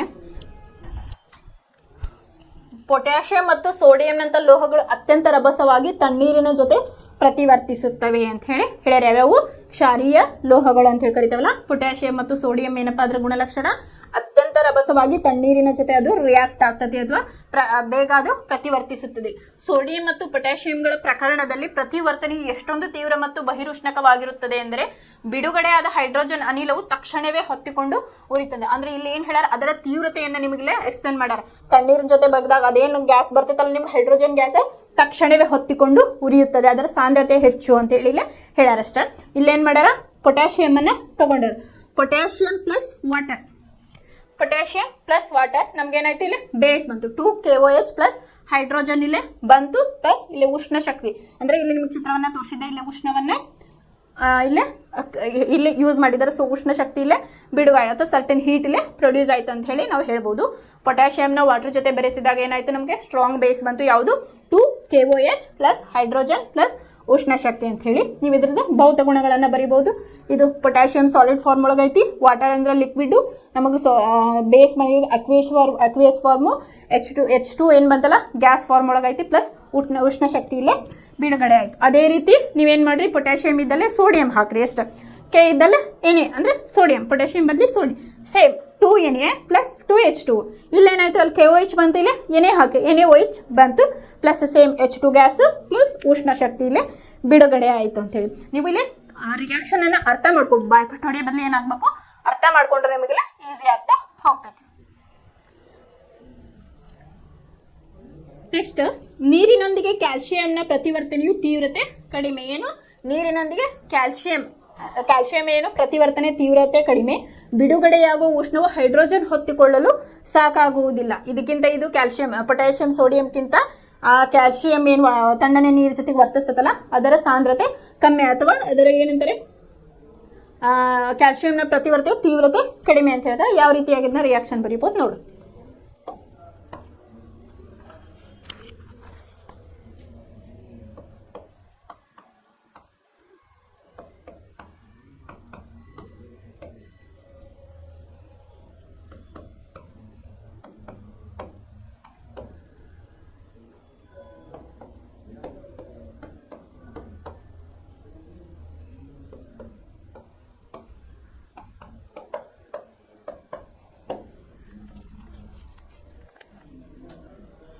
ಇಲ್ಲೇ ಕ್ಯಾಲ್ಸಿಯಂ ನೋಡ್ರಿ, ಕ್ಯಾಲ್ಸಿಯಂ ಅದನ್ನ ನೀರಿನೊಂದಿಗೆ ವರ್ತಿಸಿದಾಗ ಏನಾಗ್ತದೆ ನಮಗೆ, ಕ್ಯಾಲ್ಸಿಯಂ ಇಲ್ಲೇ calcium plus water CaOH twice, calcium hydroxide ಅಂತ ಹೇಳಿ ಕರಿತೀವಿ. ಕ್ಯಾಲ್ಸಿಯಂ CaOH ಟ್ವೈಸ್ ಇದೇನು ಅಕ್ವೇಸ್ ಫಾರ್ಮ್ ಒಳಗೆ, ಮತ್ತೆ ಇಲ್ಲೇ ನಮ್ಗೆ H2 ಗ್ಯಾಸ್ ಇಲ್ಲೇ ಬಂತು ಅಂತ ಹೇಳಿ ಹೇಳ್ಬೋದು. ಇದು ನೋಡ್ರಿ, ಇಲ್ಲಿ ಒಂದು ಕ್ವಶನ್ ಬರ್ತೈತಿ, ಸೋಡಿಯಂ ಮತ್ತು ಪೊಟ್ಯಾಷಿಯಂ ಲೋಹಗಳು ಅತ್ಯಂತ ರಭಸವಾಗಿ ತಣ್ಣೀರಿನ ಜೊತೆ ಪ್ರತಿವರ್ತನೆಯನ್ನ ಹೊಂದಿದೆ, ಬಟ್ ಕ್ಯಾಲ್ಸಿಯಂ ಹೊಂದಿಲ್ಲ ಅಂತ ಹೇಳಿ ಕ್ವಶನ್ ಅನ್ನ ಬರಿಬಹುದು. ಅವಾಗ ನೀವು ಇದನ್ನ ಎಕ್ಸ್ಪ್ಲೇನ್ ಮಾಡ್ಬೋದು. ಕ್ಯಾಲ್ಸಿಯಂ ಮತ್ತು ಸೋಡಿಯಂ ಪೊಟ್ಯಾಷಿಯಂ ಅದ್ರ ಬಗ್ಗೆ ನೀವು ಎಕ್ಸ್ಪ್ಲೇನ್ ಅನ್ನ ಮಾಡ್ಬೋದು. ಆಮೇಲೆ ಈ ರಿಯಾಕ್ಷನ್ ಅನ್ನ ಬರಿಬೋದು. ಕ್ವಶನ್ ಪೇಪರ್ ಸಾಲ್ವ್ ಮಾಡೋ ಮುಂದೆ ಯಾವ ರೀತಿಯ ಕ್ವಶನ್ ಬಂದಿಲ್ಲ ನಾನು ನಿಮಗೆ ಎಕ್ಸ್ಪ್ಲೇನ್ ಮಾಡಿ ಹೇಳ್ತೀನಿ. ಇಲ್ಲ, ಕ್ಯಾಲ್ಸಿಯಂ ನೀರಿನ ಮೇಲೆ ತೇಲಲು ಪ್ರಾರಂಭಿಸುತ್ತದೆ, ಏಕೆಂದರೆ ಉತ್ಪತ್ತಿಯಾದ ಹೈಡ್ರೋಜನ್ ಅನಿಲದ ಗುಳ್ಳೆಗಳು ದೇಹದ ಲೋಹದ ಮೇಲ್ಮೈಗೆ ಅಂಟಿಕೊಳ್ಳುತ್ತವೆ ಅಂತ ಹೇಳಿ ನೆಕ್ಸ್ಟ್, ತಣ್ಣೀರಿನೊಂದಿಗೆ ಮ್ಯಾಗ್ನೇಷಿಯಂ ಪ್ರತಿವರ್ತಿಸುವುದಿಲ್ಲ, ಆದರೆ ಬಿಸಿ ನೀರಿನೊಂದಿಗೆ ಪ್ರತಿವರ್ತಿಸಿ ಮ್ಯಾಗ್ನೇಷಿಯಂ ಹೈಡ್ರಾಕ್ಸೈಡ್ ಮತ್ತು ಹೈಡ್ರೋಜನ್ ಅನಿಲವನ್ನ ಇಲ್ಲಿ ಬಿಡುಗಡೆ ಮಾಡ್ತೈತಿ. ಅಂದ್ರೆ ಮ್ಯಾಗ್ನೇಷಿಯಂ ಏನೈತಲ್ಲ ಅದು ತಣ್ಣೀರಿನ ಜೊತೆಗೆ ಅದು ಪ್ರತಿವರ್ತಿಸೋದಿಲ್ಲ, ಅದೇ ಬಿಸಿ ನೀರಿನ ಜೊತೆ ವರ್ತಿಸಿದಾಗ ಮ್ಯಾಗ್ನೇಷಿಯಂ ಹೈಡ್ರಾಕ್ಸೈಡ್ ಪ್ಲಸ್ ಹೈಡ್ರೋಜನ್ ಬಿಡುಗಡೆ ಆಗುತ್ತದೆ. ಹೈಡ್ರೋಜನ್ ಅನಿಲದ ಗುಳ್ಳೆಗಳು ಲೋಹದ ಮೇಲ್ಮೈಗೆ ಅಂಟಿಕೊಳ್ಳುವ ಕಾರಣ ಇದು ಕೂಡ ನೀರಿನ ಮೇಲೆ ತೇಲಲು ಪ್ರಾರಂಭಿಸುತ್ತದೆ. ನೀವು ಇದನ್ನೂ ಕೇಳ್ಬೋದು, ಅಂದ್ರೆ ಮ್ಯಾಗ್ನೇಷಿಯಂ ಬಗ್ಗೆ ಕೇಳಿ ಇದು ನೀರಿನ ಮೇಲೆ ತೇಲುತ್ತದೆ ಯಾಕಂತನೂ ಕೇಳ್ಬೋದು. ಇದನ್ನ ನೀವು ಬರಿಬೋದು. ಅಂದ್ರೆ ತಣ್ಣೀರಿನೊಂದಿಗೆ ಮ್ಯಾಗ್ನೇಷಿಯಂ ಪ್ರತಿವರ್ತಿಸುವುದಿಲ್ಲ, ಆದರೆ ಬಿಸಿ ನೀರೊಂದಿಗೆ ಪ್ರತಿವರ್ತಿಸಿ ಮ್ಯಾಗ್ನೇಷಿಯಂ ಹೈಡ್ರಾಕ್ಸೈಡ್ ಮತ್ತು ಹೈಡ್ರೋಜನ್ ಬಿಡುಗಡೆ ಮಾಡುತ್ತದೆ. ಹೈಡ್ರೋಜನ್ ಅನಿಲದ ಗುಳ್ಳೆಗಳು ಲೋಹದ ಮೇಲ್ಮೈಗೆ ಅಂಟಿಕೊಳ್ಳುವ ಕಾರಣ ಇದು ತೇಲುತ್ತದೆ, ನೀರಿನ ಮೇಲೆ ತೇಲಲು ಪ್ರಾರಂಭಿಸುತ್ತದೆ ಅಂತ ಹೇಳಿ ಬರಿಬಹುದು.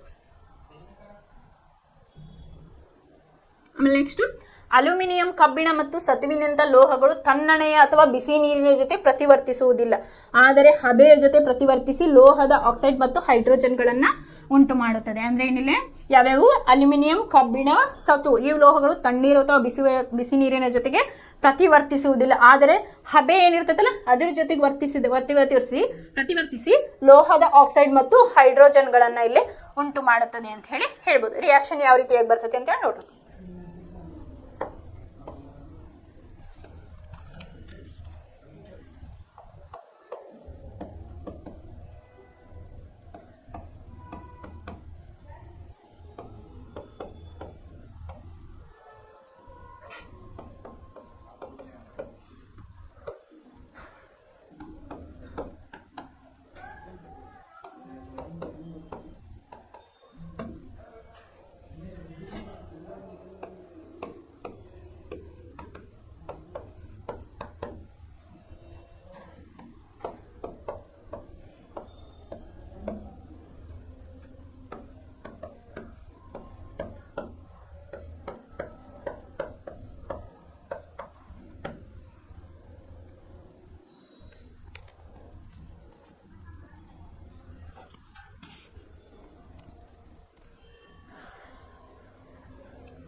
ನೆಕ್ಸ್ಟ್ ಏನಪ್ಪಾ ಅಂತಂದ್ರೆ ಅಲ್ಯೂಮಿನಿಯಂ ಕಬ್ಬಿಣ ಸತುವಿನಂತ ಲೋಹಗಳು ತಣ್ಣೀರು ಅಥವಾ ಬಿಸಿ ನೀರಿನ ಜೊತೆಗೆ ಇದು ಪ್ರತಿವರ್ತಿಸುವುದಿಲ್ಲ. ಆದ್ರೆ ಹಬೆಯ ಜೊತೆಗೆ ಅದು ಪ್ರತಿವರ್ತಿಸಿದಾಗ ಏನಾಗ್ತದಪ್ಪ ನಮಗಂತಂದ್ರೆ ಅದೇನ್ ಯಾವ ಲೋಹ ಇರ್ತೈತಲ್ಲ ಲೋಹದ ಆಕ್ಸೈಡ್ ಪ್ಲಸ್ ಆಮೇಲೆ ಹೈಡ್ರೋಜನ್ ಅನಿಲಗಳನ್ನ ಇಲ್ಲಿ ಉಂಟು ಮಾಡ್ತೈತಿ ಅಂತ ಹೇಳ. ಇಲ್ಲಿ ನಾವು ಅಲ್ಯೂಮಿನಿಯಂ ಮತ್ತು ಐರನ್ ಅನ್ನ ತಗೊಳ್ಳೋದು. ಇಲ್ಲಿ ಅಲ್ಯೂಮಿನಿಯಂ ಪ್ಲಸ್ H2O. ಇಲ್ಲಿ ನಾವು ಎರಡು ಏಲ್ ಆಟಮ್ ಅನ್ನ ತಗೊಂಡಿವಿ, 3 ವಾಟರ್ ಮಾಲಿಕ್ಯೂಲ್ಸ್ ಅನ್ನ ತಗೊಂಡಿವಿ. 2Al ಪ್ಲಸ್ 3H2O ಏನಾಯ್ತು Al2O3 ಪ್ಲಸ್ ಇಲ್ಲಿ 3H2 ನಮಗಿಲ್ಲ ಬಂತು. ಸೊ ಕಂಡೀಷನ್ ಏನಿಲ್ಲ, ಆ ಲೋಹದ ಆಕ್ಸೈಡ್ ಪ್ಲಸ್ H2 ಅಂದ್ರೆ ಹೈಡ್ರೋಜನ್ ಅನಿಲ ಬಿಡುಗಡೆ ಆಗ್ತದೆ ಅಂತ ಹೇಳಿ ಕಲ್ತ್ವಿ. ಆಮೇಲೆ ಅದನ್ನ ನಾವು ಐರನ್ನಿಗೆ ಹಾಕಿದಾಗ ಐರನ್ ಪ್ಲಸ್ ವಾಟರ್ ಇದನ್ನ ನಾವು 3 ಮಾಲಿಕ್ಯೂಲ್ಸ್ ಆಫ್ 3 ಏನ್ ಮಾಡಿದೀವಿ Fe ಅನ್ನ ತಗೊಂಡಿದ್ದೀವಿ. ಆಮೇಲೆ 4 ವಾಟರ್ ಮಾಲಿಕ್ಯೂಲ್ ಅನ್ನ ತಗೊಂಡಾಗ 3Fe ಸಾಲಿಡ್ ಫಾರ್ಮ್ ಒಳಗ plus 4H2O it gives us Fe3O4 plus 4H2 ಅಂತ ಹೇಳಿ ಇದು ಸಾಲಿಡ್ ಫಾರ್ಮ್ ಒಳಗ ಇರ್ತೈತಿ. ಈ ರೀತಿಯಾಗಿ ನೀವು ಇದನ್ನ ನೀರಿನ ಲೋಹಗಳು ನೀರಿನಿಂದ ವರ್ತಿಸಿದಾಗ ಏನೇನಂತ ಹೇಳಿ ಇವನೊಂದಿಷ್ಟು ರಿಯಾಕ್ಷನ್ಸ್ ಅನ್ನ ಬರೀಬೇಕು. ಇಲ್ಲೇ ನಿಮ್ಗೆ ಕೊಟ್ಟಾರ ಲೋಹದ ಮೇಲೆ ಹಬೆಯ ವರ್ತನೆ ಅಂತ ಹೇಳಿ ಕೊಟ್ಟಾರ. ಅದ ಹೇಳಿದೆನ ಲೋಹದ ಚೂರನ್ನ ಹಾಕಿದಾರ, ನೀರಿನಲ್ಲಿ ಅದ್ದಿದ ಗಾಜಿನ ನೂಲನ್ನ ಹಾಕಿದಾರ, ಇಲ್ಲೇ ಸ್ತಂಭ, ಇಲ್ಲೇನಾಗ್ತತಿ ನೀರು ಹೈಡ್ರೋಜನ್ ಏನಿಲ್ಲ ಇಲ್ಲೇ ಬಿಡುಗಡೆ ಆಗೋದನ್ನ ನಿಮ್ಗ ಕಾಣಕತ್ತೈತಿ. ಇದು ನಿರ್ಗಮನ ನಾಳೆ. ಇಲ್ಲೇನು ಬಿಸಿ ಆಗತ್ತಲ್ಲ ಅಲ್ಲಿಂದ ಏನ್ ಬರಾಕತ್ತೈತಲ್ಲ ಅದು. ಇದನ್ನ ನೀವು ವಿತ್ ಡೈಗ್ರಾಮ್ ಮೂಲಕನ ಎಕ್ಸ್ಪ್ಲೇನ್ ಮಾಡ್ಬೋದು, ಅಥವಾ ಅವರು ಜಸ್ಟ್ ರಿಯಾಕ್ಷನ್ ಬರೀರಿ ಅಂತ ಹೇಳಿದ್ರೆ ನೀವು ಬರಿಬೋದು. ಫಸ್ಟ್ ಏನ್ ಮಾಡ್ಬೇಕು ಅಂತಂದ್ರೆ ಲೋಹ ಪ್ಲಸ್ ನೀರು, ಲೋಹದ ಆಕ್ಸೈಡ್ ಪ್ಲಸ್ ಹೈಡ್ರೋಜನ್ ಅನಿಲ ಬರ್ತೈತಿ ಅಂತ ಹೇಳಿ ಬರಿಬೇಕು. ಅದೇ ಲೋಹದ ಆಕ್ಸೈಡ್ ಮತ್ತೊಮ್ಮೆ ನೀರಿನೊಂದಿಗೆ ಕರಗಿದಾಗ ಏನಾಗ್ತೈತಿ ಲೋಹದ ಹೈಡ್ರಾಕ್ಸೈಡ್ ಆಗಿ ಬರ್ತೈತಿ ಅಂತ ಹೇಳಿ ಫಸ್ಟ್. ನೆಕ್ಸ್ಟ್ ಸೋಡಿಯಂ ಮತ್ತು ಪೊಟ್ಯಾಷಿಯಂ ಏನೈತಲ್ಲ ತಣ್ಣೀರಿನ ಅತ್ಯಂತ ರಭಸವಾಗಿ ತಣ್ಣೀರಿನ ಜೊತೆ ಇದು ಪ್ರತಿವರ್ತನೆಯನ್ನ ಮಾಡ್ತತಿ. ಸೋಡಿಯಂ ಮತ್ತು ಪೊಟ್ಯಾಷಿಯಂಗಳ ಪ್ರಕರಣದಲ್ಲಿ ಪ್ರತಿವರ್ತನೆ ಎಷ್ಟೊಂದು ತೀವ್ರ ಮತ್ತು ಬಹಿರುಷ್ಣಕವಾಗಿರುತ್ತದೆ ಅಂತ ಹೇಳಿ. ಬಿಡುಗಡೆಯಾದ ಹೈಡ್ರೋಜನ್ ಅನಿಲವು ತಕ್ಷಣವೇ ಉರಿಯಲು ಆರಂಭಿಸುತ್ತದೆ ಅಂತ ಹೇಳಿ. ಆಮೇಲೆ ಕ್ಯಾಲ್ಸಿಯಂನ ಪ್ರತಿವರ್ತನೆ ಏನಿದೆ ತೀವ್ರತೆ ಕಡಿಮೆ, ಬಿಡುಗಡೆಯಾದ ಉಷ್ಣವು ಹೈಡ್ರೋಜನ್ ಹೊತ್ತುಕೊಳ್ಳಲು ಸಾಕಾಗುವುದಿಲ್ಲ. ಅದೇ ರೀತಿ ಮ್ಯಾಗ್ನೇಷಿಯಂ ಕೂಡ, ಮ್ಯಾಗ್ನೇಷಿಯಂ ಏನು ತಣ್ಣೀರಿನೊಂದಿಗೆ ಪ್ರತಿವರ್ತಿಸುವುದಿಲ್ಲ, ಬಿಸಿ ನೀರೊಂದಿಗೆ ಮ್ಯಾಗ್ನೇಷಿಯಂ ಹೈಡ್ರಾಕ್ಸೈಡ್ ಮತ್ತು ಹೈಡ್ರೋಜನ್ ಬಿಡುಗಡೆಯನ್ನ ಮಾಡ್ತೈತಿ.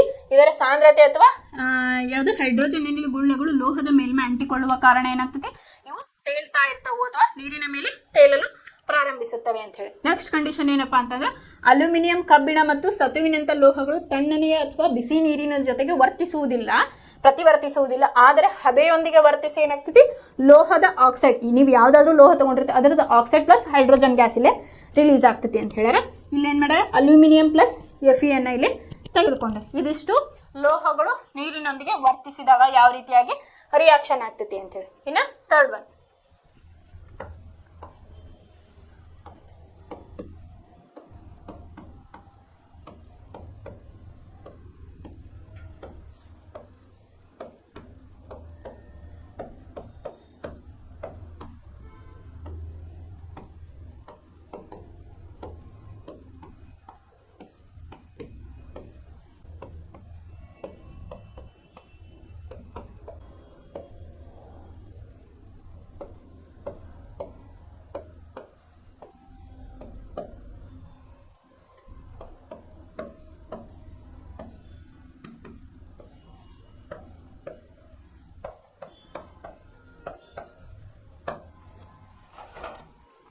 ನೆಕ್ಸ್ಟ್ ಮೂರನೇದು ಯಾವುದಪ್ಪ ಅಂತಂದ್ರೆ ಲೋಹಗಳು ಆಮ್ಲಗಳ ಅಂದ್ರೆ ಆಸಿಡ್ ಜೊತೆ ವರ್ತಿಸಿದಾಗ ಏನಾಗ್ತೈತಿ ಅಂತ ಹೇಳಿ.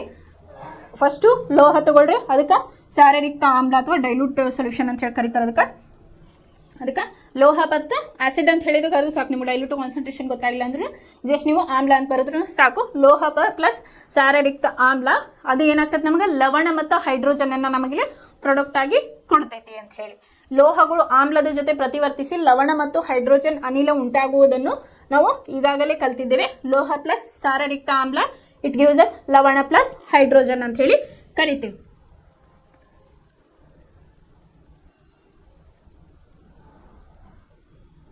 ಇಲ್ಲೇ ಮ್ಯಾಗ್ನೀಷಿಯಂ, ಅಲ್ಯೂಮಿನಿಯಂ, ಸತು ಮತ್ತು ಕಬ್ಬಿಣವು ಸಾರರಿಕ್ತ ಹೈಡ್ರೋಕ್ಲೋರಿಕ್ ಆಮ್ಲದ ಜೊತೆ ಪ್ರತಿವರ್ತಿಸುವುದರ ರಾಸಾಯನಿಕ ಸಮೀಕರಣ ಬರೆಯಿರಿ ಅಂತ ಹೇಳಿ ಹೇಳ್ಯಾರ. ಅಂದ್ರೆ Mg ಪ್ಲಸ್ HCl ಆಗಿರ್ಬೋದು, H2SO4 ಅಲ್ಲೇ ಆಸಿಡ್ನ ಹಾಕೋಬೇಕು. ಅದೇ ರೀತಿಯಾಗಿ ಮ್ಯಾಗ್ನೀಷಿಯಂ, ಅಲ್ಯೂಮಿನಿಯಂ, ಸತು ಮತ್ತು ಕಬ್ಬಿಣ ಇವನ್ನ ಯಾವ್ದಾದ್ರು ಹಾಕೊಂಡು ನೀವು ರಿಯಾಕ್ಷನ್ ಅನ್ನ ಮಾಡ್ರಿ ಅಂತ ಹೇಳಿದೆ.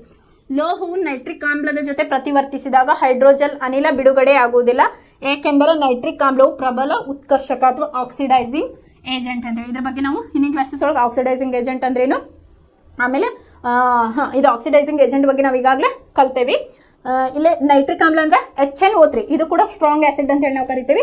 ಅದೇ ಏನಾಗ್ತದಪ್ಪ ಅಂತಂದ್ರೆ ಆಸಿಡ್ ಜೊತೆಗೆ ಪ್ರತಿವರ್ತಿಸಿದಾಗ ಹೈಡ್ರೋಜನ್ ಅನಿಲ ಬಿಡುಗಡೆ ಆಗುವುದಿಲ್ಲ, ಯಾಕಂದ್ರೆ ಅದು ಆಕ್ಸಿಡೈಸಿಂಗ್ ಏಜೆಂಟ್ ಗುಣವನ್ನ ಹೊಂದಿದೆ ಅಂತ ಹೇಳಿ ಇಲ್ಲಿ ಕೂಡ ನಿಮ್ಗೆ ಕ್ವಶನ್ ಬರ್ತೈತಿ. ಯಾಕಪ್ಪ ಅಂದ್ರೆ ನೈಟ್ರಿಕ್ ಆಮ್ಲ ಆಸಿಡ್ ಜೊತೆಗೆ ಆಮ್ಲದ ಜೊತೆ ವರ್ತಿಸಿದಾಗ ಅದು ಅನಿಲವನ್ನು ಬಿಡುಗಡೆ ಮಾಡುವುದಿಲ್ಲ, ಏಕೆ? ಸಿಂಪಲ್, ಇದು ಆಕ್ಸಿಡೈಸಿಂಗ್ ಏಜೆಂಟ್ ಅಥವಾ ಪ್ರಬಲ ಉತ್ಕರ್ಷಕ ಅಂತ ಹೇಳಿ ನೀವು ಇಲ್ಲಿ ಬರಿಬಹುದು. ರೆಡ್ಯೂಸಿಂಗ್ ಏಜೆಂಟ್, ಆಕ್ಸಿಡೈಸಿಂಗ್ ಏಜೆಂಟ್ ನಾನು ಇದು ಸೈನ್ಸ್ ಪಾರ್ಟ್ 1 ಒಳಗೆ ಹೇಳಿದ್ದೆ, ಆಮ್ಲ ಮತ್ತು ಪ್ರತ್ಯಾಮ್ಲಗಳ ಒಳಗೆ. ನೀವು ಅಲ್ಲಿ ಆ ವಿಡಿಯೋ ನೋಡಿದ್ರೆ ಗೊತ್ತಾಗ್ತದೆ ಆಕ್ಸಿಡೈಸಿಂಗ್ ಏಜೆಂಟ್ ಮತ್ತು ರೆಡ್ಯೂಸಿಂಗ್ ಏಜೆಂಟ್ ಅಂತ ಹೇಳಿ ನಾನು 2 ಸೆಂಟೆನ್ಸ್ ಅನ್ನ ಮೆನ್ಷನ್ ಮಾಡೀನಿ, ಅಲ್ಲಿ ನೀವು ತಿಳ್ಕೊಬಹುದು. ಇದು ಉತ್ಪತ್ತಿಯಾದ ಹೈಡ್ರೋಜನ್ ಅನ್ನು ಉತ್ಕರ್ಷಿಸಿ ನೀರನ್ನು ಉತ್ಪತ್ತಿ ಮಾಡುತ್ತದೆ ಮತ್ತು ಸ್ವತಃ ಯಾವುದಾದ್ರೂ ಒಂದು ನೈಟ್ರೋಜನ್ ಆಕ್ಸೈಡ್ ಆಗಿ ಅಪಕರ್ಷಣೆ ಹೊಂದಿರ್ತದೆ. ಉತ್ಕರ್ಷಣೆ ಮತ್ತು ಅಪಕರ್ಷಣೆ ಅಂತ ಹೇಳಿ ನಾವು ಹಿಂದಿನ ಕ್ಲಾಸಸ್ ಒಳಗೆ ನೋಡಿ. ಸೊ ಅದನ್ನ ಇಲ್ಲಿ ಏನ್ ಮಾಡ್ಯಾರ, ಇದು ಉತ್ಪತ್ತಿಯಾದ ಹೈಡ್ರೋಜನ್ ಅನ್ನು ಉತ್ಕರ್ಷಿಸಿ ನೀರನ್ನು ಉತ್ಪತ್ತಿ ಮಾಡುತ್ತದೆ ಮತ್ತು ಸ್ವತಃ ಯಾವುದಾದರೂ ಒಂದು ನೈಟ್ರೋಜನ್ ಆಕ್ಸೈಡ್ ಅಂದ್ರೆ N2O ಆಗಿರ್ಬೋದು, NO ಆಗಿರ್ಬೋದು, NO2 ಆಗಿರ್ಬೋದು ಆಗಿ ಅಪಕರ್ಷಣೆಯನ್ನು ಹೊಂದುತ್ತದೆ. ಆದರೆ ಮ್ಯಾಗ್ನೇಷಿಯಂ ಮತ್ತು ಮ್ಯಾಂಗನೀಸ್ಗಳು ಅತಿ ಸಾರಯುಕ್ತ ನೈಟ್ರಿಕ್ ಆಮ್ಲದ ಜೊತೆ ವರ್ತಿಸಿ ಹೈಡ್ರೋಜನ್ ಅನಿಲವನ್ನ ಬಿಡುಗಡೆ ಮಾಡುತ್ತವೆ. ಯಾವುದು? Magnesium and manganese, MG and MN ಅಂತ ಹೇಳಿ ನಾವು ಕರಿತೀವಿ. ಅವು ಏನಾಗ್ತಾವಪ್ಪ ಅಂತಂದ್ರೆ ಯಾವುದು ನೈಟ್ರಿಕ್ HNO3 ಜೊತೆಗೆ ಬೆರೆದಾಗ ಏನಾಗ್ತದಪ್ಪ ಅಂತಂದ್ರೆ ಹೈಡ್ರೋಜನ್ ಅನಿಲವನ್ನ ಇಲ್ಲಿ ಬಿಡುಗಡೆಯನ್ನ ಮಾಡ್ತತಿ ಅಂತ ಹೇಳಿ. ಮ್ಯಾಗ್ನೇಷಿಯಂನ ಪ್ರಕರಣದಲ್ಲಿ ಅನಿಲದ ಗುಳ್ಳೆಗಳು ಬಿಡುಗಡೆ ಆಗುವ ದರವು ಅತ್ಯಂತ ವೇಗವಾಗಿ ಇರುತ್ತದೆ ಎಂದು ನೀವು ಚಟುವಟಿಕೆ 3.11ರಲ್ಲಿ ಗಮನಿಸಿ ಇರುತ್ತೀರಿ. ಈ ಪ್ರಕರಣದಲ್ಲಿ ಪ್ರತಿವರ್ತನೆಯು ಅತಿ ಬಹಿರುಷ್ಣಕವಾಗಿದೆ. ಲೋಹಗಳ ಕ್ರಿಯಾಶೀಲತೆಯು Mg greater than aluminium, aluminium is greater than zinc, zinc is greater than Fe. ಇಲ್ಲೇ ಕೊಟ್ಟಾರ ನಿಮಗೆ ಏನಪ್ಪ ಚಟುವಟಿಕೆ ಅಂತಂದ್ರೆ ಸೋಡಿಯಂ ಮತ್ತು ಪೊಟ್ಯಾಷಿಯಂಗಳನ್ನು ಹೊರತುಪಡಿಸಿ ಉಳಿದ ಲೋಹದ ಚೂರುಗಳನ್ನು ಪುನಃ ಸಂಗ್ರಹಿಸಿ ಅವು ಮಸುಕಾಗಿದ್ದರೆ ಮರಳು ಕಾಗದಿಂದ ಚೆನ್ನಾಗಿ ಉಜ್ಜಿ ಅದನ್ನ ಸ್ವಚ್ಛಗೊಳಿಸಿ, ಅಂದ್ರೆ ರಾ ಮಟೀರಿಯಲ್ ಇತ್ತಂದ್ರೆ ಅದ್ರ ಮೇಲಿಂದ ಹೊಲಸೆಲ್ಲ ಹೋಗ್ಲಿ ಅಂತ ಹೇಳಿ ಸ್ವಚ್ಛಗೊಳಿಸಿ ನೆಕ್ಸ್ಟ್ ರಿಯಾಕ್ಷನ್ ಮಾಡ್ರಿ ಅಂತ ಹೇಳೋರು. ಇಲ್ಲಿ ನೋಡ್ರಿ ಎಚ್ಚರಿಕೆ ಅಂತ ಹೇಳ್ಕೊಟ್ಟಾರ.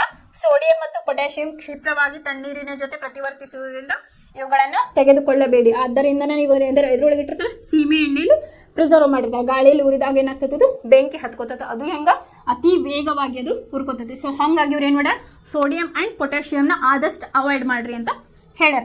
ಇನ್ನು ಸಾರರಿಕ್ತ ಹೈಡ್ರೋಕ್ಲೋರಿಕ್ ಆಮ್ಲವಿರುವ ಬೇರೆ ಬೇರೆ ಪ್ರಮಾಣಗಳಲ್ಲಿ ಈ ಲೋಹದ ಚೂರುಗಳನ್ನ ಹಾಕಿ ಅಂತ ಹೇಳಿ, ಅಂದ್ರೆ ಒಂದು ಟೆಸ್ಟ್ ಟ್ಯೂಬ್ ಒಳಗ ನೀವು ಯಾವುದು ಹೈಡ್ರೋಕ್ಲೋರಿಕ್ ಅಂದ್ರೆ HCl ನ ತಗೊಂಡು ಈ ಚೂರುಗಳನ್ನ ಹಾಕಿ ನೋಡ್ರಿ ಅಂತ ಹೇಳ್ಯಾರ. ಮಾಪಕದ ಉಬ್ಬಿರೋ ಭಾಗವು ಆಮ್ಲದೊಳಗೆ ಮುಳುಗಿರುವಂತೆ ಮಾಪಕಗಳು ಈ ಪ್ರಮಾಣದ ಒಳಗೆ ಇಡಿ.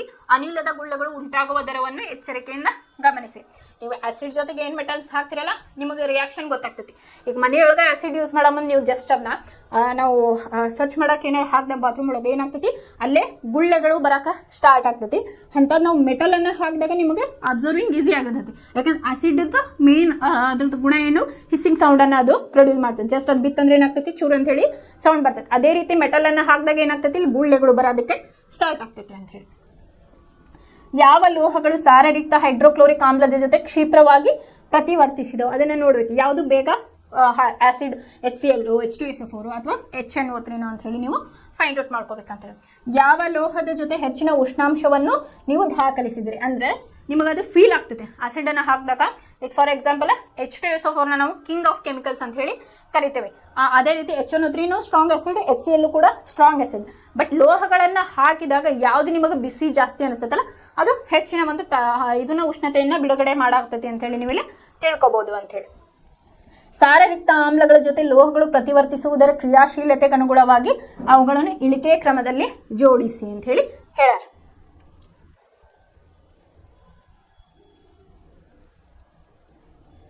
ಇಲ್ಲಿ ತಾಮ್ರದ ವಿಷಯದಲ್ಲಿ ಯಾವುದೇ ಗುಳ್ಳೆಗಳು ಕಂಡು ಬರುವುದಿಲ್ಲ ಮತ್ತು ಉಷ್ಣತೆಯು ಯಾವ ಬದಲಾವಣೆ ಹೊಂದದೆ ಹಾಗೆ ಉಳಿಯುತ್ತದೆ. ಇದು ತಾಮ್ರವು ಸಾರರಿಕ್ತ HCl ಜೊತೆ ವರ್ತಿಸುವುದಿಲ್ಲ ಎಂದು ತೋರಿಸುತ್ತದೆ. ಯಾಕಂದ್ರೆ ತಾಮ್ರ ಆಸಿಡ್ ಜೊತೆಗೆ ವರ್ತನೆ ಆಗುವುದಿಲ್ಲ ಅಂತ ಹೇಳಿ ಹೇಳ್ಬೋದು.